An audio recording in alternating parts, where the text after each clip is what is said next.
According to Experian, the average American household holds $105,056 in debt. And so I think it's safe to say that debt is the new middle class.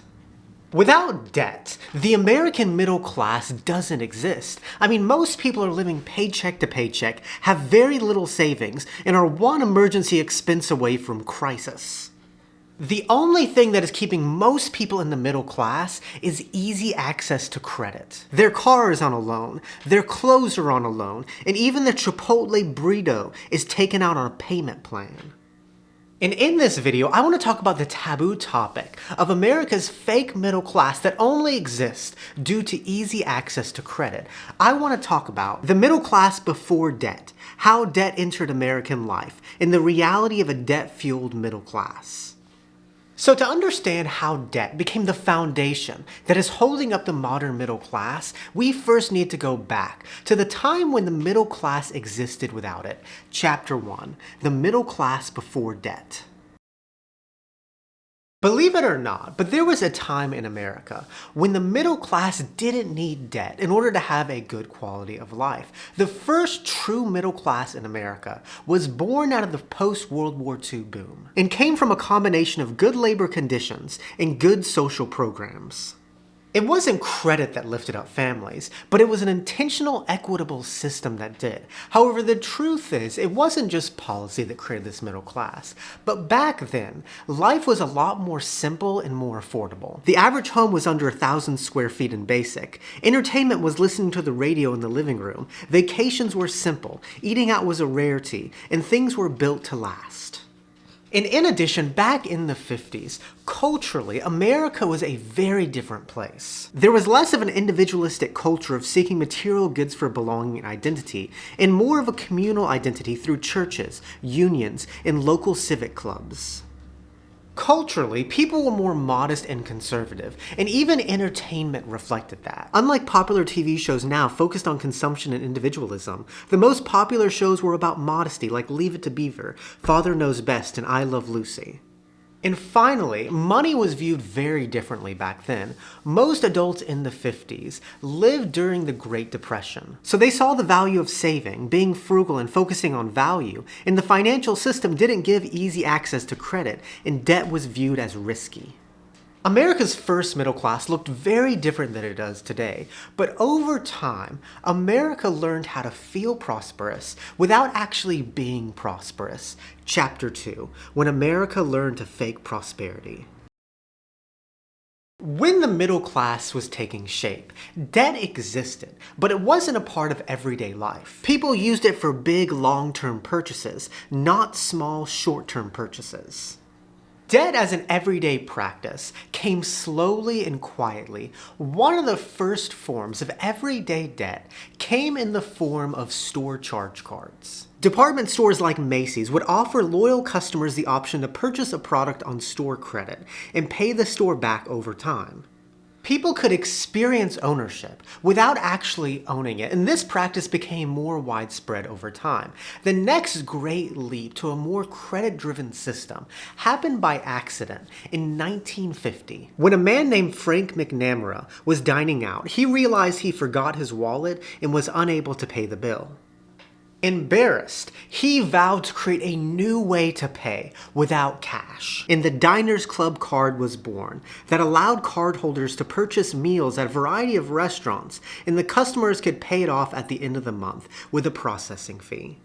And although this card was limited, it set the foundation for the modern credit card system. After Diners Club, Bank of America did the first ever credit card experiment in 1958. The bank mailed out 60,000 AmeriCards to random houses in Fresno, California with a $300 credit limit, and there was no background check, no application, and no request. People were just given access to easy credit and could use it if they wanted to. However, unlike the Diners Club card that had to be paid in full every month, this Bank AmeriCard could be paid in increments with interest charged on the outstanding debt. This was America's first credit card. However, it did come with its own set of challenges. Many people didn't pay back the balances. There was widespread fraud, and merchants disliked paying fees. But despite its failures, it proved that it could still be profitable and laid the groundwork for the modern credit card system. The Bank Americard was eventually rebranded as Visa, and its biggest competitor, Interbank, was later rebranded as MasterCard. But giving people easy access to credit was only the first step. The next thing America needed was a little bit of convincing. Chapter 3, the normalization of debt. By the late 1960s, debt was becoming more mainstream and a part of everyday life, and the reason was because the post-World War II boom was ending. Wages were starting to stagnate while inflation raised the cost of housing, food, and energy, and debt became a way to bridge the gap. Paychecks could no longer keep up with this middle-class lifestyle that people had gotten used to, especially as consumerism was really starting to take hold. And debt quietly filled in the gaps. And culturally, debt was becoming a lot more acceptable. Banks started to market debt, not as a burden, but as a benefit. Advertisements promised convenience, confidence, and freedom. Americans started to understand that they didn't need to wait, save, and sacrifice in order to get what they want, but they could just have it today and worry about paying for it tomorrow. And with that came a growing culture of individualism. Owning more became tied to self-worth, and the American dream became about appearance. Throughout the 70s, debt was becoming more normal and intertwined with day-to-day life. And also, during this time period, the government was passing policies that made access to credit much easier. Chapter 4, the creation of the debt economy. With debt, especially credit cards becoming more mainstream, the government throughout the 70s started to pass a series of policies that created the infrastructure for the modern credit-driven middle class. In 1970, the Fair Credit Reporting Act standardized how credit data was collected and shared. In 1974, the Equal Credit Opportunity Act made it illegal to deny credit based on race, gender, or marital status. Believe it or not, but prior to 1974, women needed a male cosigner in order to get a credit card. In 1978, a Supreme Court case deregulated credit card interest rates. And in 1980, due to deregulation, banks began bundling debt into financial products to sell on Wall Street. And each of these changes made debt more accessible, more profitable, and more deeply embedded into daily life. But perhaps the biggest transformation came in 1989 with the creation of the FICO score, which transformed credit worthiness into a single number. A higher score meant you were trustworthy, a lower one meant you were a risk. And eventually, this number became your financial identity. It determined whether you could buy a home, rent an apartment, or sometimes even get a job. And a good score became a ticket to the middle class. Chapter 5, the debt-fueled American dream. As we discussed in the beginning of this video, the original pathway into the middle class was through good labor conditions, social policy, and simplicity. However, by the 90s, the new pathway was through debt. By the late 20th century, debt was no longer a last resort, but it was the ticket to opportunity. Want to go to college? Take on a student loan. Want a fancy car? Sign a 72-month financing plan. Want new furniture? Get a payment plan. Debt made the dream more accessible. It allowed people to buy whatever they wanted, even if they couldn't afford it. However, despite the middle class looking prosperous on the outside, beneath it all was finance, and people were starting to struggle. Household budgets were filling up with monthly payments, making it harder to get ahead. However, as Americans were getting poorer, the system was getting a lot richer. Chapter 6, the winners of the debt economy. Now, the thing about debt that we often forget about is that for every borrower getting poorer, there is a lender getting richer. And the debt economy grew so much to the point that it became the backbone of the middle class, simply because of how profitable it is. I mean, think about it. For every payment that you make, someone somewhere is making a profit. Banks earn interest, corporations drive sales, the government collects taxes and the GDP, and Wall Street sells your debt as investments. If you are on the receiving end of a loan, it's great. You can make tons of money. Just dangle a credit card in front of someone's face and they will make minimum payments to you for life. And over time, this became the business model of America. Cars, retailers, and manufacturers kept offering debt in order to 1. Sell products to people who couldn't afford them, and 2. Get a recurring revenue stream. However, as profitable as this is for people, this is a very volatile system that only really works when everything is going right. The moment there is a hiccup, it all comes crashing down. Like in 2008, when banks kept lending people money for homes who wouldn't pay them back, and when rates reset, the entire economy came crashing down. It's an absurd system where very few people benefit, but for most people, it is the only system they've ever known. Chapter 7. Debt is all we've ever known. For previous generations, debt was a phase, a period of time where you paid something off. However, for newer generations, debt is a never-ending cycle. Somewhere along the way, debt stopped having a finish line and just became a part of life. In many ways, it became a rite of passage in our culture. Getting your first car is many people's first monthly payment. Applying for your first credit card is a way to start building credit. And getting an education to start your career requires you to go deeply in student loan debt.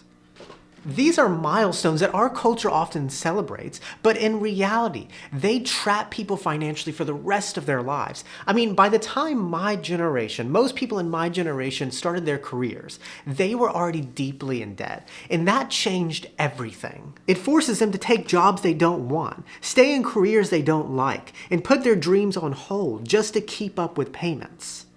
And it doesn't just affect our careers, but it affects every milestone that defines adulthood. Buying a home, starting a family, and even saving for retirement gets pushed further down the road because there's always a payment standing in the way.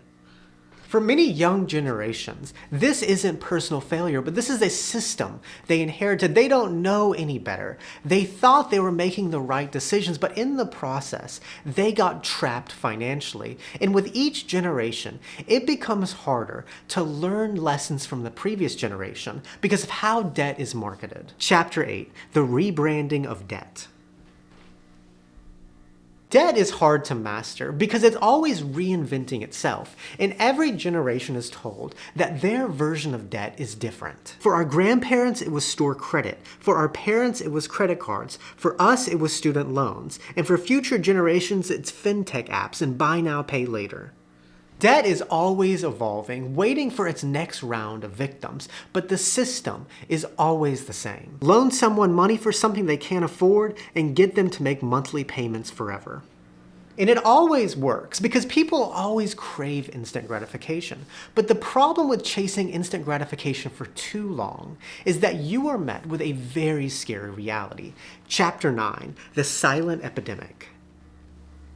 In many ways, debt is a taboo topic in our society. Most people have it, but nobody likes to talk about it. You see these YouTube videos where a guy asks random people on the street how much debt they're in, and they laugh about it. So both of your plan is to marry rich? Yes, that's always been my plan. But debt is no laughing matter. It's quietly destroying people's sense of stability and self-worth. Financial anxiety is one of the biggest causes of stress, more so than relationships, work, and health.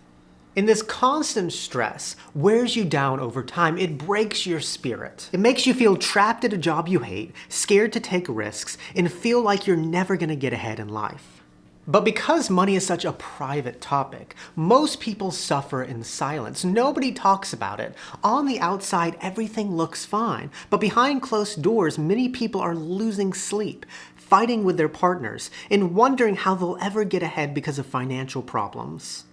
And the saddest part is, most people just think that is how life works. They think that being stressed, overworked, and in debt is just part of being an adult, but it's not. It's the system we've been brainwashed to follow, and everyone is falling for it. It's the silent epidemic that nobody is talking about. We start this life with dreams and curiosity, then get in a bunch of debt and end up sad and bitter at the world. And so I want to finish this video off with Chapter 10, where do we go from here? Alright, another deep dive story in the books. In this video, we have seen how the middle class was built without debt, how debt slowly replaced stability, and how it is now the quiet force trapping people in life. The interesting thing about America is compared to the most of the world, we have so much financial opportunity. Yet somehow, most of us just end up as financial slaves.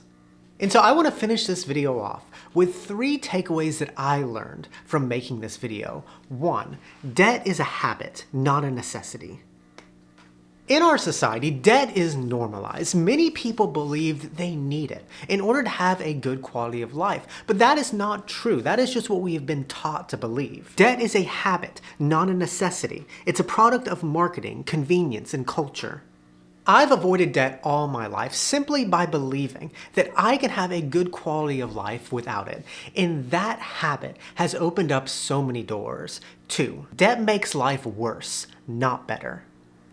This is a pretty obvious statement, but sometimes the obvious statements need to be said out loud. In the short term, debt might feel good and exciting, like taking on a new car loan. However, once the first bill comes due, that excitement wears off and you're left with financial struggles. When you live life with debt, it gets a lot more complex and there become a lot of things that are out of your control. But when you avoid debt in your life, life is much more simple and you have a lot more in your control. And finally, avoiding debt is the best way to stick it to the man. So I am 4 years into my YouTube journey, and let me tell you something. It's a long way to the top if you wanna be a YouTuber. But my first ever breakout video where people started to watch my channel was this one, Why I'm Extremely Frugal, that has almost 1 million views. The topic of that video was using money as a tool, so you're not controlled by the man.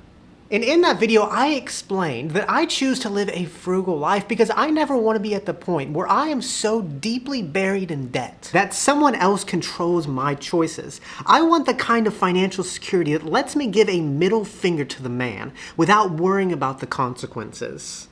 And people really resonated with that message. I think that deep down inside, everybody is sick of this man that controls our life and everybody wants to stick it to the man. And if you want to stick it to the man, the best way to do that is to avoid debt. Because when you don't owe anything to anybody, you are free. You can scream it just as loudly as you can. Stick it to the man. Thank you so much for watching. If you enjoyed this video, please give it a like, subscribe for more. And I'd love to hear your thoughts down in the comments section. And if you want to hear another very interesting story about how cheap shit killed the middle class, give this video a watch next. And with that, muchas gracias, que tenga un buen día. Nos vemos, chicos.